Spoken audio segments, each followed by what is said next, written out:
எங்க ஓட்டு எங்க உரிமை.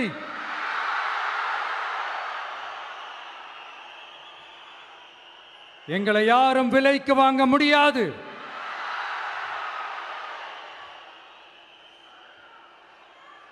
எங்க ஓட்டு விசில் சின்னத்துக்கு தான்.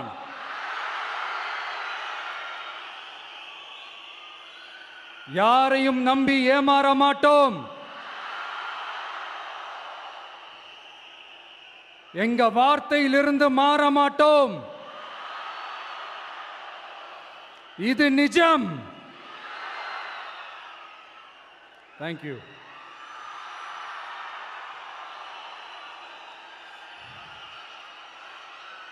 ஒரு குட்டி கதையிலிருந்து ஆரம்பிப்போமா?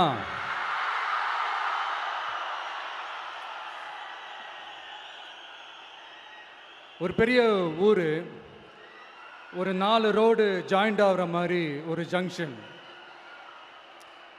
ஒரு பிஸியான ஏரியா, ஆள் நடமாட்டம் அதிகமாக இருக்கக்கூடிய ஒரு ஏரியா. அங்கே சென்டரில் ஒரு முரட்டு ஜல்லிக்கட்டு காலை ஒன்று நின்றுட்டுருக்குது. காலில் மண்ணை வீசிக்கிட்டு சீறிக்கிட்டு அப்படியே நின்றுட்டுருக்குது. யாருமே பக்கத்தில் போக முடியல. அந்த இடம் ஒரு கேஷுவலாக மாறணும் அப்படின்னா அந்த காளையை அடக்கி அமைதி ஆக்கினா தான் மறுபடியும் ஒரு பேக் டு நார்மல் சுச்சுவேஷனுக்கு அந்த இடம் மாறும். அந்த ஊரில் இருக்கிற ஒரு சில பேருக்கு மட்டும்தான் அந்த காளை அடங்கும். அவங்க யாருமே அங்கே இல்லை. ஆனால் அந்த க்ரௌடில் இருந்த ஒரு சில பேர், ஆல்ரெடி அந்த காளையை அடக்கணங்களோடு இருந்த ஒரு சில பேர், எங்களுக்கு இல்லாத அனுபவமா? நாங்க பார்க்காத காளையா? நாங்க பார்க்காத மாடா? நாங்க போய் அடக்குறோம்னு சொல்லிட்டு உள்ள போறாங்க. ஒருத்தராலையும் அந்த காளையை தொடக்கூட முடியல. எல்லாரையும் அடிச்சு வீசி தூக்கி போட்டுருச்சு. இப்போ என்னடா பண்றது அப்படின்னு பார்க்கும்போது அந்த கூட்டத்தை விலக்கிட்டு ஒரு சின்ன பையன்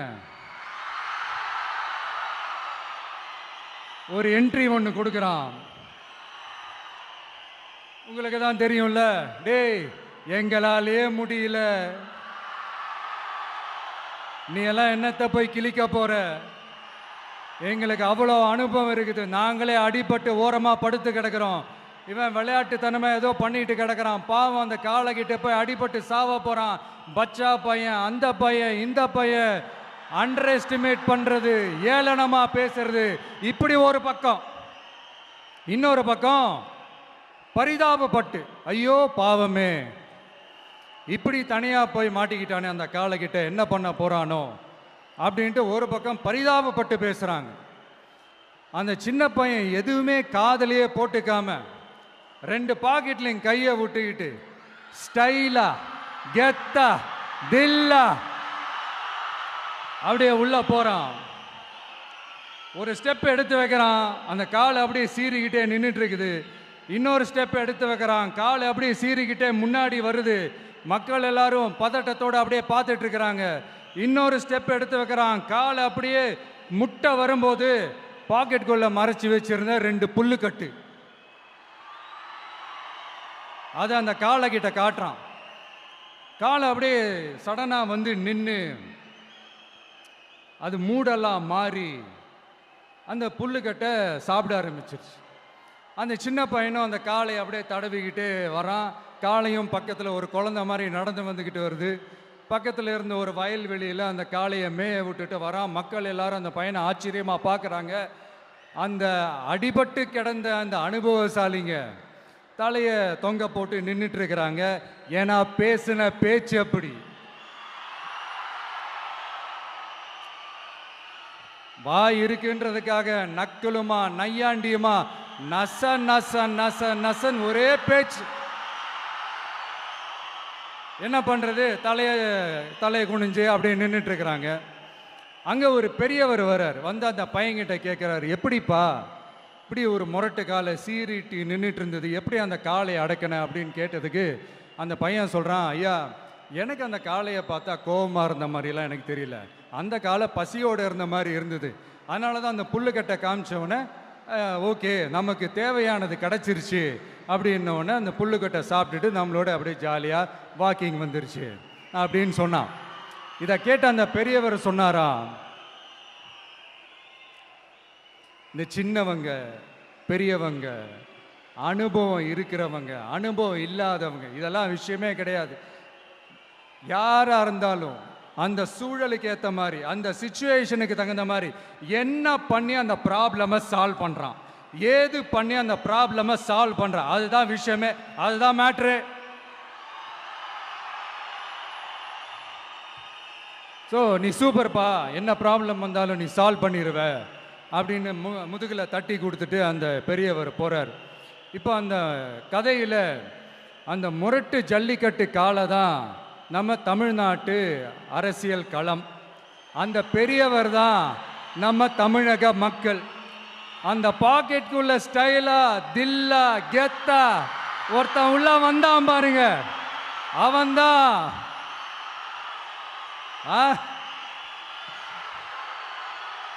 நான் இல்லைங்க, நான் இல்லை, நானு நீங்க நாம எல்லாருமா சேர்ந்து மாபெரும் மக்கள் சக்தியா இருக்கக்கூடிய நம்ம டிவிக்கு, அதுதான் அந்த சின்ன பையன்.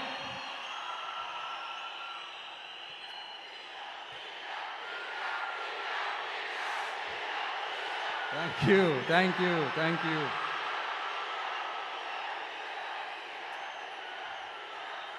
மக்களை நேசிக்கிற ஒரு நல்ல தலைமை இல்லாததுனால இத்தனை வருஷமா வேற வழி இல்லாம ஸ்டாலின் சார் கொடுத்த அந்த பொய்யான வாக்குறுதிகள் எல்லாத்தையும் நம்பி ஏமாந்த நம்ம மக்களுக்கு சரியான நேரத்தில் ஒரு வெகுஜன மக்கள் இயக்கமா வந்தது தான் நம்ம டிவிக்கு.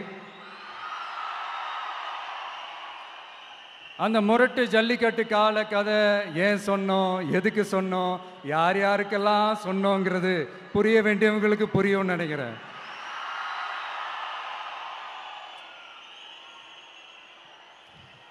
இப்போ நாம ஒவ்வொரு வீட்டில் உயிரா உணர்வா இருக்கிறோம். ஆனால் நான் உங்கள் எல்லாரையும் நேரில் சந்திக்கணும், நீங்கள் இருக்கிற ஊருக்கே உங்களை சந்திக்கணும் அப்படின்றது தான் எனக்கு மனசில் இருக்கிற ஒரு பெரிய ஆசை. ஆனால் அந்த சிச்சுவேஷன் ஒரு எதிர்கட்சியாக இருந்து கேள்வி கேட்டுக்கிட்டு இருக்கிற இந்த நேரத்தில் நமக்கு எதிராக என்ன சூழ்ச்சிகள்லாம் நடக்குதுன்றது உங்கள் எல்லாருக்குமே நல்லா தெரியும். அதனால் இப்போ உங்களுக்கு ஒரு வாக்குறுதியை கொடுக்குறேன், நம்மளுடைய ஆட்சி அமைஞ்சதும் ஒவ்வொரு கிராமத்துக்கும் நான் நேரடியா வந்து என்னுடைய சொந்தங்களாகிய உங்க எல்லாரையும் நான் சந்திக்கிறேன்.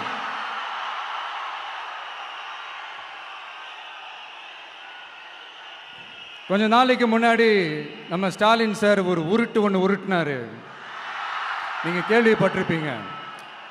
இப்போ வரப்போற எலெக்ஷன் எதுக்கான எலெக்ஷன்? நம்ம சட்டமன்ற தமிழ்நாடு சட்டசபைக்கான ஒரு தேர்தல் இல்லையா? இதே தமிழ்நாட்டுக்கும் டெல்லிக்குமான ஒரு எலெக்ஷன் அப்படின்னு சொல்கிறாங்க. இன்னும் கொஞ்சம் மேலே போய் தமிழ்நாட்டுக்கும் என்டிஏவுக்குமான ஒரு எலெக்ஷன் அப்படின்னு சொல்கிறாங்க. என்ன சார், டெல்லியில் ஏதாவது நிற்க போகிறீங்களா? அப்புறம் ஏன் தமிழ்நாட்டுக்கும் டெல்லிக்குமான ஒரு எலெக்ஷன் சொல்கிறீங்க? அப்புறம் இது ஏதாவது பார்லிமெண்ட் எலெக்ஷனா, பிரதமர் பதவிக்கு ஏதாவது போட்டி போடுறீங்களா? அப்புறம் ஏன் அதை தமிழ்நாட்டுக்கும் என்டிஏவுக்குமான ஒரு எலெக்ஷன் சொல்கிறீங்க? எங்களுக்கு புரியலையே சார், இது என்ன லாஜிக்னு எங்களுக்கு புரியலையே. எந்த எலெக்ஷனை எப்படி டீல் பண்ணணும், எப்படி ஹேண்டில் பண்ணணுன்றது நம்ம தமிழ்நாட்டு மக்களுக்கு தெளிவாக தெரியும். நம்ம தமிழ்நாட்டு மக்கள் மாதிரி ஒரு தெளிவான மக்களை நீங்கள் பார்க்கவே முடியாது. சூப்பர் கிளாரிட்டியோட சூப்பர் மக்கள் சார் நம்ம மக்கள். இந்த போருக்கு போகிறதுக்கு முன்னாடி தான் இந்த படை பரிவாரங்களோட போவாங்கன்னு கேள்விப்பட்டிருக்கிறேன். ஆனால் நீங்கள் என்னடானா இந்த ஒன்றுத்துக்கும் உதவாத இந்த பால் டப்பாவை உருட்டிக்கிட்டு இருக்கீங்களே சார். உண்மையிலே இந்த எலெக்ஷன் எதுக்கான எலெக்ஷன் சொல்லட்டுமா? தமிழ்நாட்டு மக்களுக்கும் ஊழலுக்கும் நடக்கிற போர், தமிழ்நாட்டு மக்களுக்கும் லஞ்சத்துக்கும் நடக்கிற போர், தமிழ்நாட்டு மக்களுக்கும் இந்த நிர்வாகத்தை சரியா செய்யாத இந்த திமுக அரசுக்கும் நடக்கிற போர், அதாவது தமிழ்நாட்டு மக்களுக்கும் உங்க ஆட்சிக்கும் நடக்கிற போர், தமிழ்நாட்டு மக்களுக்கும் ஸ்டாலின் சாருக்கும் நடக்கிற போர். இன்னும் சுருக்கமா சொல்லணும்னா, விஜய்க்கும் ஸ்டாலின் சாருக்கும் நடக்கிற போர்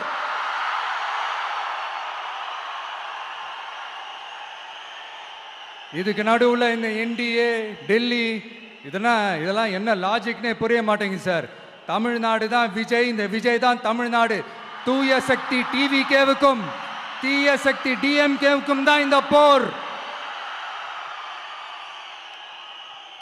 இப்படி உக்கிரமா இருக்கிற இந்த போர்ல மறுபடியும் ஒன்னுத்துக்கும் உதவாத இந்த பால் டப்பாவை உருட்டிக்கிட்டு இன்னொரு காமெடி வேற. அது என்னடான்னா, அவரோட ஆட்சியில தான் தமிழ்நாடு சூப்பர் ஸ்டார் மாநிலமா இருக்குதான். கரெக்டு, தமிழ்நாடு சூப்பர் ஸ்டார் மாநிலம் தான். காமராஜர் அவர்கள் டைம்ல, அண்ணா அவர்கள் டைம்ல, எம்ஜிஆர் அவர்களோட ஆட்சியில. இன்னைக்கு ஒன்னுத்துக்கும் உதவாத இந்த உல்டா மாடல் ஆட்சியில தமிழ்நாடு சூப்பர் ஸ்டார் மாநிலமாலாம் ஒண்ணு இல்ல, சூப்பர் ஸ்டாண்ட் அப் காமெடிக்காரர் நடத்துற மாநிலமா மாறிடுச்சு. மக்களே, உங்களுக்காக மட்டுமே தான் வர தடைகள், சதிகள், சூழ்ச்சிகள் எல்லாத்தையும் தாண்டி இந்த 2026 இந்த தேர்தலில் டிவிக்கு தில்லா நிற்கும்.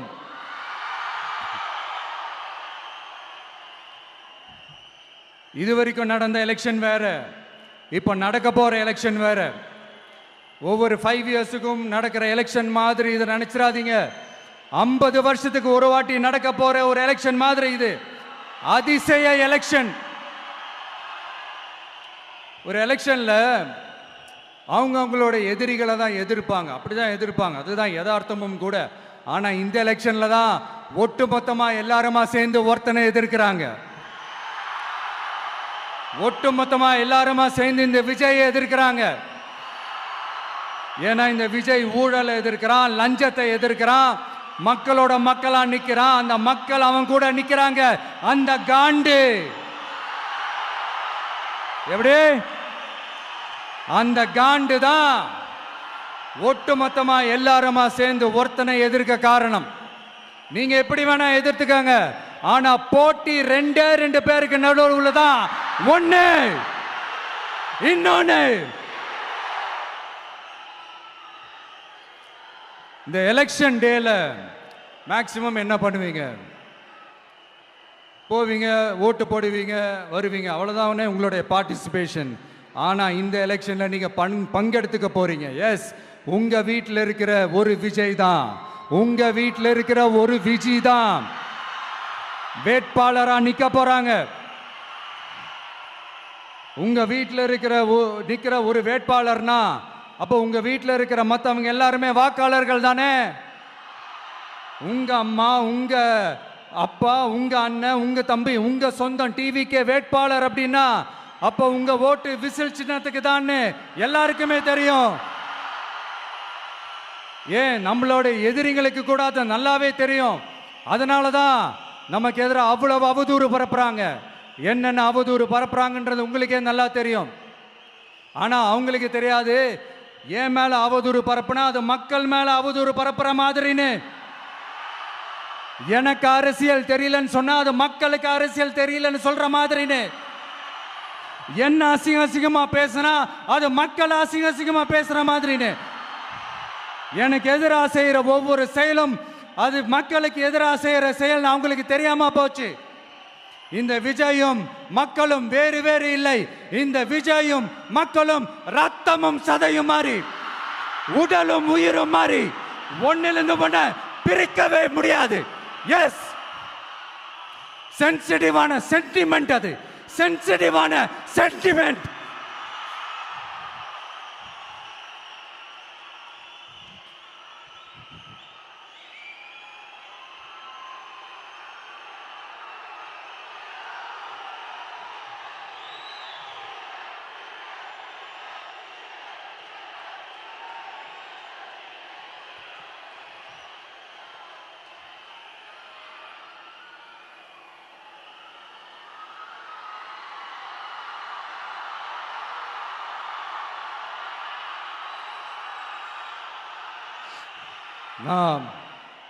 சாரி,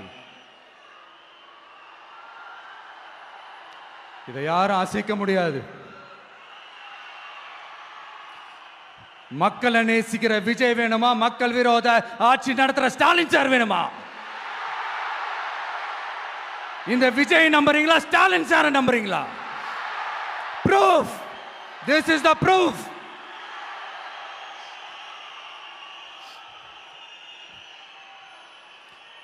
இந்த தீய சக்தி, ஊழல் சக்தி, இதெல்லாம் ஏன் சொல்றோம், எதுக்கு சொல்றோம், யாரை சொல்றோன்றதெல்லாம் மக்களுக்கு தெளிவாக தெரியும்.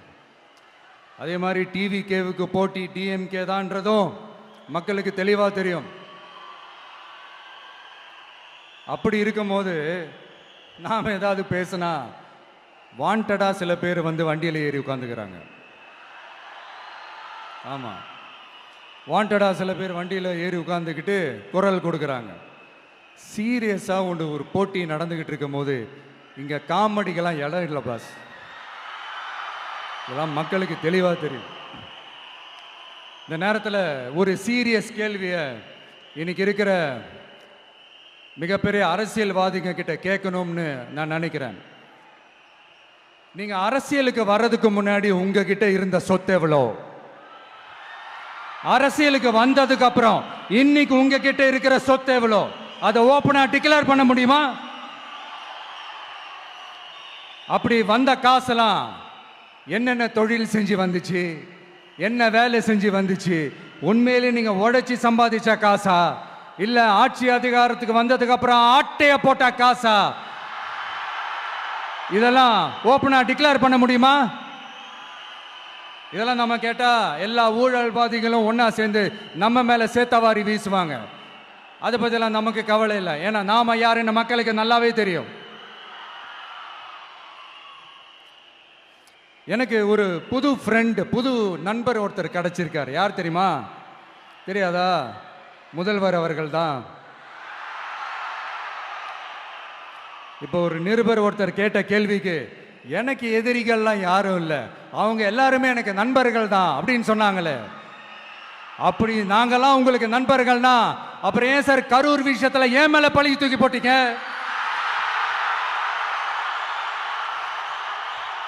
உங்களுக்கு மனசாட்சின்னு ஒண்ணு இருந்தா அப்படி பேசிருப்பீங்களா?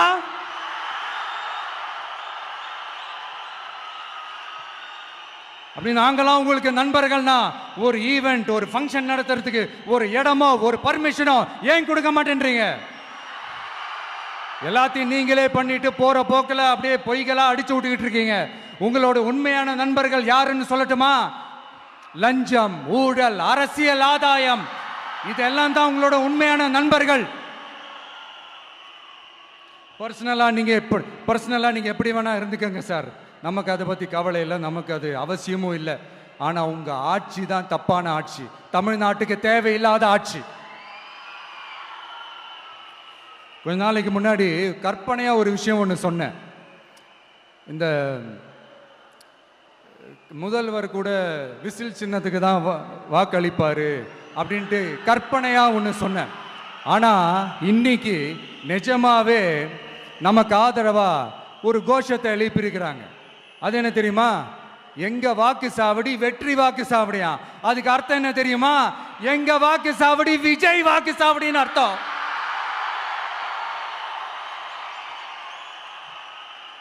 அது சரி, மக்களோட இந்த ஆதரவை பார்த்துட்டு அவர் அறியாமலே எப்படி பேசிட்டாரு என்னமோ தெரியல.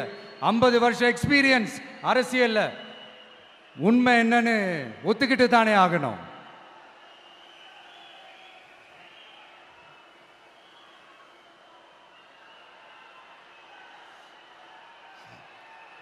ஜனநாயகம்ங்கிறது பெரும்பான்மை ஆட்சி அதிகாரம் சார்ந்தது மட்டும் இல்லை, சிறுபான்மை மக்களின் உரிமைகள் உணர்வுகளும் புனிதம்னு நினைச்சு அதையெல்லாம் காப்பதற்கு பெயர் தான் ஜனநாயகம்னு 1963 அறிஞர் அண்ணா பார்லிமெண்ட்ல பேசினதை நாம இங்க சொல்றது ரொம்ப பொருத்தமா இருக்கும்.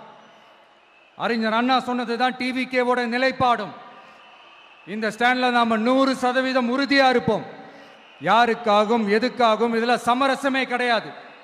மதச்சார்பற்ற சமூக நீதி தன்மை தான் நம்ம அடிப்படை கொள்கைகள் ஒன்று, அதில் எந்த மாற்றமும் எப்பவும் கிடையாது. ஆனால் இதெல்லாம் மறந்துட்டு எப்படியாவது எதையாவது செஞ்சு ஓட்டு வாங்குறதுக்காகவே இங்கே சில பேர் இருக்கிறாங்க.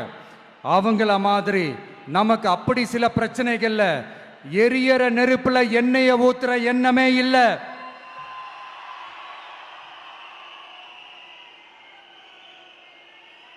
இங்க சில அரசியல் கட்சிகளும் சில அரசியல் தலைவர்களும் ஒரு சில நேரங்களில் அமைதியா இருந்தாலே போதும், ஒரு பிரச்சனையும் வராது.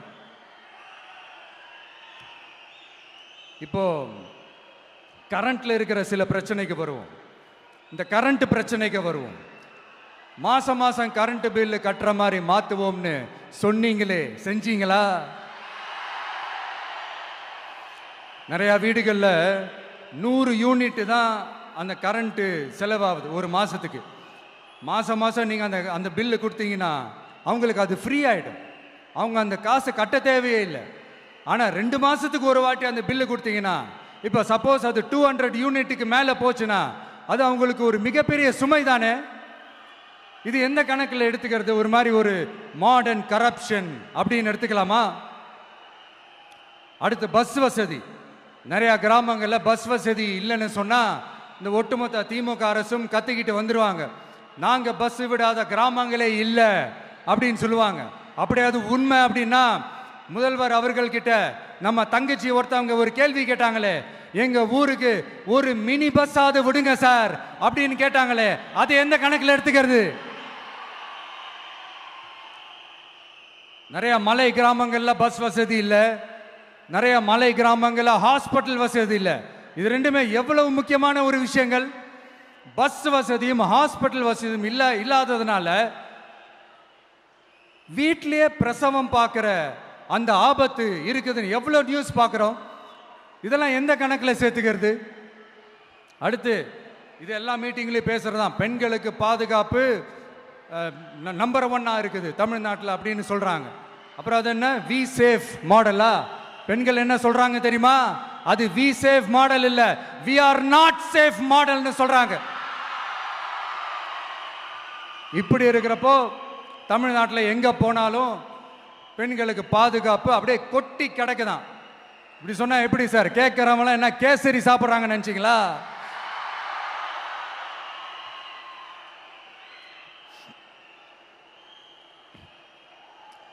அடுத்து இந்த சட்டம் ஒழுங்கு, அது காணாம போய் ரொம்ப நாள் ஆச்சு.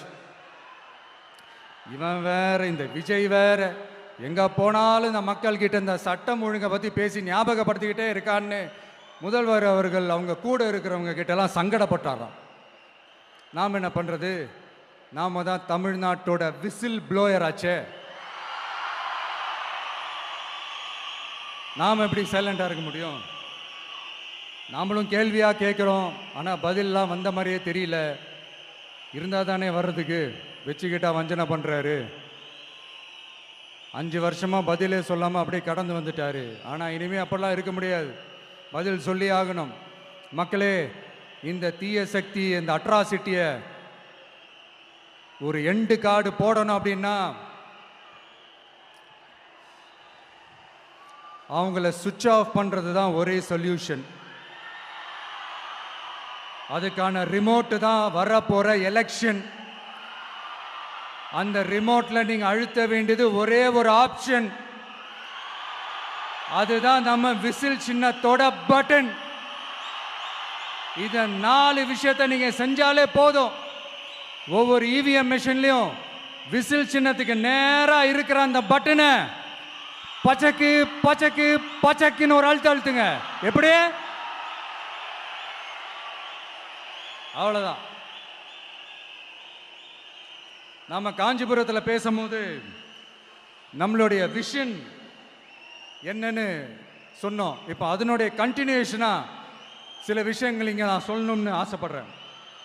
இப்பவும் சொல்றேன், உறுதியா சொல்றேன், சத்தியமா சொல்றேன். பெண்கள், பெண் குழந்தைகள், ஆண் குழந்தைகள் பாதுகாப்பு நம்ம ஆட்சியில நம்பர் 1 இருக்கும். சட்டம் ஒழுங்கு ரொம்ப ரொம்ப ஸ்ட்ரிக்டா இருக்கும். அரசு பள்ளிக்கூடங்களும் கல்லூரிகளும் முதல் தரமா இருக்கும். போட்டி தேர்வுகளுக்குன்னு லட்சங்களை கொட்டி தனி கோச்சிங் சென்டர் போய் படிக்க அவசியமே இருக்காது. ஏன்னா கவர்மெண்ட் ஸ்கூல், காலேஜ் சிலபஸே போட்டி தேர்வுகளை ஈஸியா சந்திக்கிற வகையில் அந்த ஸ்டாண்டர்டுக்கு ஏத்த மாதிரி அமைக்கப்படும். உயர்நிலை பள்ளி பாடத்திட்டங்களிலேயே அடிப்படை அரசியல் சாசன சட்டம் சேர்க்கப்படும். மாநில மற்றும் ஒன்றிய அரசு அலுவலகங்கள், வங்கிகளின் செயல்பாடுகள் மற்றும் அவற்றை அணுகும் முறை குறித்து மாணவர்களுக்கு தெளிவான புரிதலை ஏற்படுத்தும் வகையில் தேர்வுகள் அற்ற செயல்முறை பாடமாக கற்பிக்கப்படும். இந்தியா முழுக்க உள்ள ஒன்றிய அரசு சார்ந்த கல்வி நிலையங்கள் மற்றும் அதன் சேர்க்கை அட்மிஷன் குறித்து புரிதலும் தெளிவும் மாணவர்களுக்கு உருவாக்கப்படும். அனைத்து அரசு பள்ளிகளிலும் பெண் குழந்தைகளுக்கு சுத்தமான, சுகாதாரமான மற்றும் தரமான கதவுகள் பொருத்தப்பட்ட ரெஸ்ட் ரூம்கள் அமைப்பது உறுதி செய்யப்படும். போதைப் பொருட்கள் இல்லாத தமிழகம் உருவாக்கப்படும். மாவட்ட கலெக்டர்கள் மற்றும் எஸ்பிக்களில் சரி பாதி பெண்களாக இருக்கும்படி செய்வோம். மலை கிராமங்களில் அரசு ஆரம்ப சுகாதார நிலையங்கள் பிரசவம் பார்க்கும் வசதியுடன் அமைக்கப்படும். பஸ் போக்குவரத்து இல்லாத கிராமங்கள் மற்றும் மலை கிராமங்களே இல்லை என்ற நிலை உருவாக்கப்படும். ஏற்கனவே அமைப்பு சாரா தொழிலாளர்கள் அமைப்பு இருந்தாலும் ஆட்டோ, டாக்ஸி மற்றும் லாரி டிரைவர்களுக்கென அவர்களின் நலன்களுக்காகவும் குடும்ப நலன்களுக்காகவும் தனியாக நல வாரியம் அமைக்கப்படும். தென் தமிழகம் உட்பட தமிழகத்தின் தேவையான பகுதிகளில் தொழிற்சாலைகள் அமைக்கவும் தொழில் வளம் பெருக்கவும் தனி கவனம் செலுத்தப்படும். விவசாயிகள், மீனவர்கள் மற்றும் நெசவாளர்களின் கருத்துக்களை அறிந்து அவர்களுக்கான திட்டங்கள் காலத்தின் தேவைக்கேற்ப உருவாக்கப்படும். இப்போ நம்ம ஸ்டாலின் சார் அறிவாலயம் பக்கத்தில் யாரு நடந்து போனாலும், அறிவாலயம் பக்கத்தில் யாரு நிழலுக்கு ஒதுங்கினாலும் கூட்டணியில் சேர்த்துக்கிறார். அந்த வச்சிருக்கிற பணத்தில் ஒரு பங்கு ஒன்று கொடுத்து அதுக்கு பேர் கல்லாப்பெட்டி கூட்டணின்னு வச்சிருக்கிறேன். அந்த கல்லாப்பெட்டி கூட்டணியை ரொம்ப கஷ்டப்பட்டு சேர்த்திருக்கிறார். ஆனால் அவருக்கு நான் சொல்கிறேன், இந்த அறத பழைய கூட்டணி கணக்குகளோ இந்த கொள்ளையடிச்ச பணத்தையே வச்சு எங்கள் மக்களை ஏமாற்றி எல்லாம் ஜெயிக்க முடியாது. ஏன்னா இது மாபெரும் மக்கள் சக்தியான வித்தியாசமான விசில் புரட்சி எலெக்ஷன்.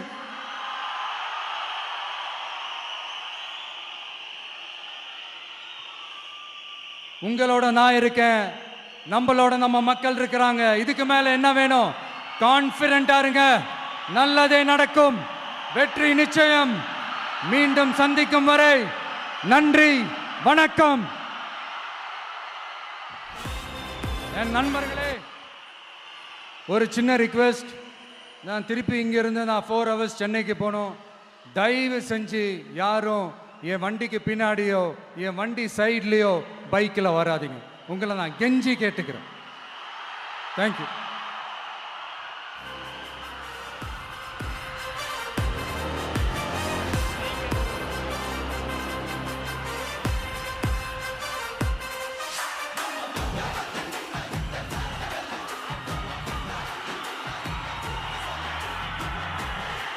வெற்றி தலைவர் அவர்களுக்கு நன்றி.